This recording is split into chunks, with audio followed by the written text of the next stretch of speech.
Kita beralih ke informasi lain, pemirsa. Murka diduga menyelewengkan dana bansos. Warga membakar rumah kepala desa di Lampung Tengah, Lampung. Warga membakar rumah oknum kepala desa yang diduga melakukan penyelewengan dana bansos di Lampung Tengah.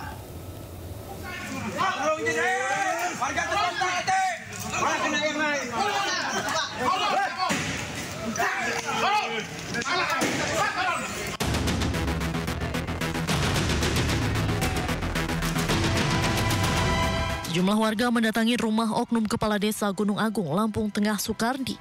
Buntut dari dugaan penyelewengan dana bantuan sosial pada 27 Januari lalu, yang kasusnya saat ini masih ditangani oleh Polres Lampung Tengah. Sebelumnya, warga telah melakukan penyegelan terhadap kantor desa pada 25 Januari lalu akibat dugaan penyelewengan dana tersebut. Namun masalah ini membesar, di mana salah satu warga diduga dianiaya oleh kerabat kepala desa yang mengakibatkan korban meninggal dunia. Keributan korban dan pelaku awalnya dipicu korban yang mengunggah perkara dugaan penyelewengan dana bansos di media sosial.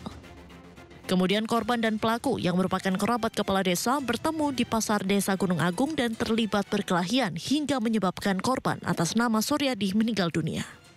Peristiwa itu pun memicu kemarahan warga hingga akhirnya melakukan aksi bakar rumah dan bangunan lainnya yang merupakan aset kepala desa serta rumah orang tua pelaku penganiayaan. Balai kampung yang disegel, terus kemudian menimbulkan aksi penganiayaan yang mengakibatkan korban meninggal. Korban ini salah satu warga Gunung Agung juga. Dari Lampung, Andres Afandi, iNews melaporkan. Yaitu Pemirsa, kericuhan tak terhindarkan setelah ratusan massa warga Gunung Agung mendapat kabar korban Supriyadi, warga desa setempat yang tewas ditikam oleh pelaku bernama Sadewo, kerabat dekat oknum kepala desa Gunung Agung, Sukardi. Sudirman, kakak kandung korban, membenarkan peristiwa yang menewaskan adik kandungnya memicu kerusuhan. Ya mungkin karena yang korupsi itu bansos itu salahnya.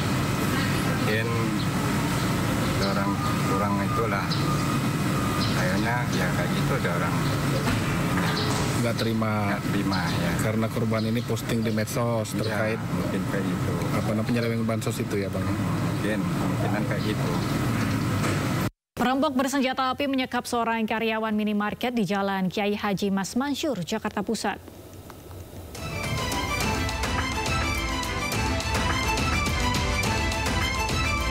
Video kamera CCTV ini merekam detik-detik aksi penyekapan seorang karyawan minimarket oleh pelaku perampokan bersenjata api. Pelaku yang sempat meletakkan senjata apinya di lantai kemudian mengikat kedua tangan dan kaki korban yang telah tertelungkup di sebuah gudang.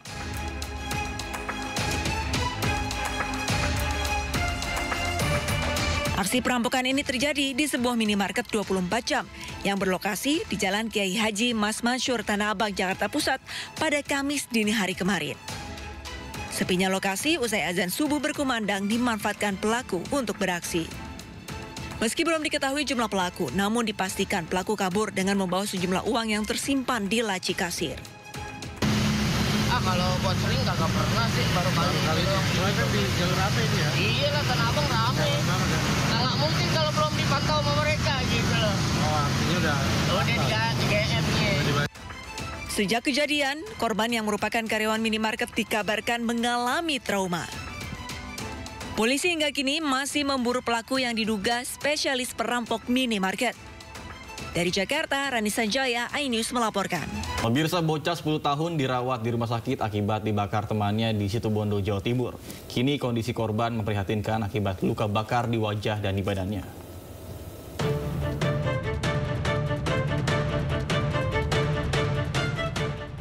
Tragis, seorang bocah berusia 10 tahun harus dirawat di ruang intensif Rumah Sakit Abdurrahim, Situbondo, Jawa Timur. Bocah tersebut mengalami luka bakar serius di bagian kepala dan setengah badannya. Dari keterangan keluarga, awalnya korban diajak bermain oleh 5 temannya. Namun tiba-tiba saat korban duduk, satu temannya langsung menyiram spiritus dan menyulut api. Beruntung korban segera diselamatkan warga dan langsung dibawa ke rumah sakit. Pengetahuan saya ya waktu di TKP saya tidak ada di TKP, jadi saya tidak tahu persis. Itu bermain bensin atau disiram bensin atau gimana? Di pengakuan dari korban itu spiritus. Jadi spiritus itu disiram, kemudian dikorek. Hingga kini kondisi korban masih dirawat intensif tim medis di ruangan DICU. Sementara pihak keluarga sudah melaporkan kejadian ini ke Mapolres Situbondo. Dari Situbondo, Jawa Timur, Rizky Amirul Ahmad, iNews melaporkan. Pemirsa, jenazah 2 personel operasi Damai Kartens yang gugur dalam insiden penyerangan oleh KKB diserahkan ke pihak keluarga. Sementara itu petugas juga melumpuhkan 2 anggota KKB pelaku pembunuhan Joseph Agus Lepa.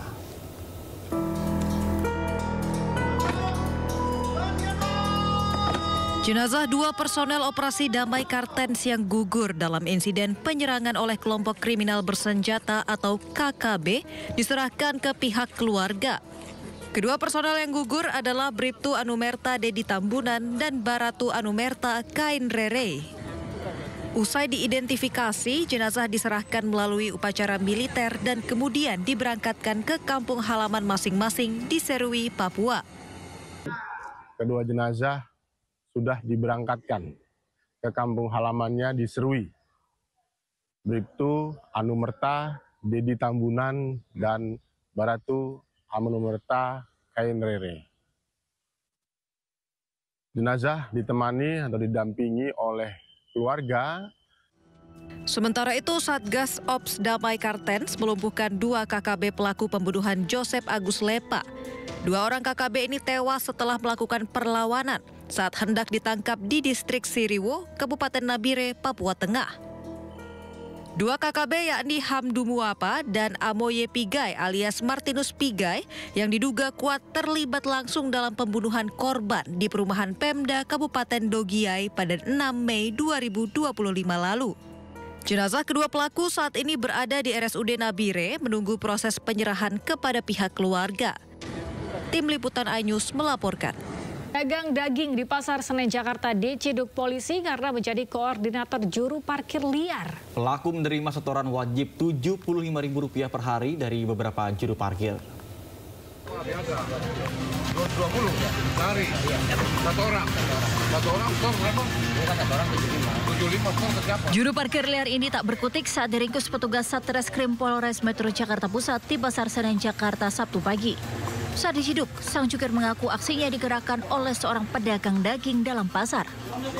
Juru parkir ini hanya bisa pasrah membawa para aparat ke koordinator jukir liar berinisial A di kawasan Pasar Senen. Para juru parkir di bawah komandonya wajib menyetor sebesar Rp75.000 per hari. Sempat terjadi ketegangan saat si jukir diminta membangunkan A dengan masuk lewat lubang loteng. Khawatir akan kabur, petugas langsung menarik turun si jukir dan menggelandangnya bersama A. Dalam razia Berantas Jaya 2025 di lokasi ini, petugas mengamankan 7 preman berkedok juru parkir liar. Modusnya memungut uang parkir tambahan kepada para pengunjung sebesar Rp5.000 meski pasar sudah dilengkapi sistem parkir resmi. Polres Metro Jakarta Pusat berkomitmen terus akan memberantas aksi premanisme dan juga debt collector yang meresahkan masyarakat. Hari ini kami melakukan penindakan aksi premanisme di Pasar Senen dan berhasil mengamankan 7 orang pelaku aksi premanisme. Petugas mengancam akan menindak tegas siapapun yang berulah membuat keresahan di masyarakat, termasuk debt collector dan ormas. Dari Jakarta, Rani Sanjaya, iNews melaporkan. Aksi premanisme berkedok ormas di sejumlah wilayah di Indonesia meresahkan masyarakat dan pelaku usaha. Pemerintah pun tegaskan akan menindak tegas aksi premanisme ini untuk menjaga stabilitas nasional dan kepastian hukum. Jangan pakai kekerasan. Jangan.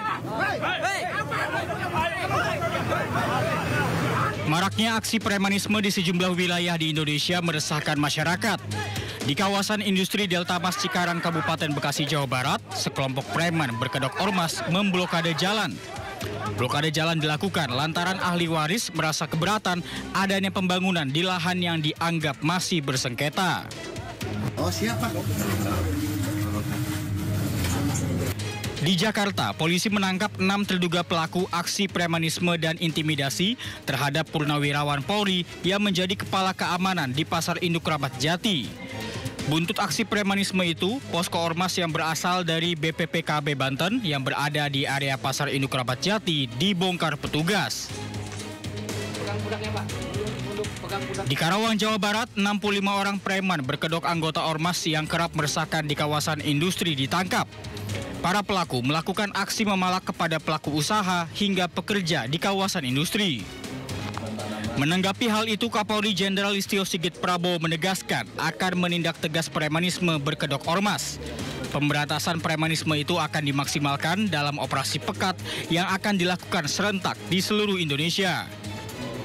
Bagaimana kita terus mendorong agar anggota semakin banyak hadir di tengah-tengah masyarakat, di tengah isu-isu yang kemudian memerlukan kehadiran Polri, antara lain seperti pemberantasan preman di wilayah-wilayah tertentu, wilayah industri, kemudian kasus-kasus lain yang mengganggu debt collector dan sebagainya.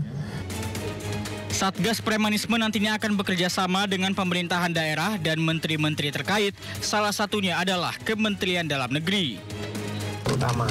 Jadi Satgas ini lebih utamanya adalah bagaimana menegakkan aturan-aturan yang sudah ada.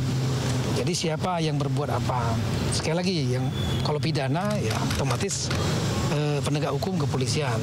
Kalau yang berbadan hukum dari Kementerian Hukum. Kemudian kalau yang terdaftar di Kementerian Negeri, otomatis dari Kementerian Negeri. Salah satu sanksinya adalah membuat surat untuk melepaskan status keterdaftarannya. Nah, apa resikonya ya ormas-ormas yang tidak terdaftar, yang dinyatakan tidak terdaftar ini tidak mendapatkan pelayanan fasilitas pemerintah.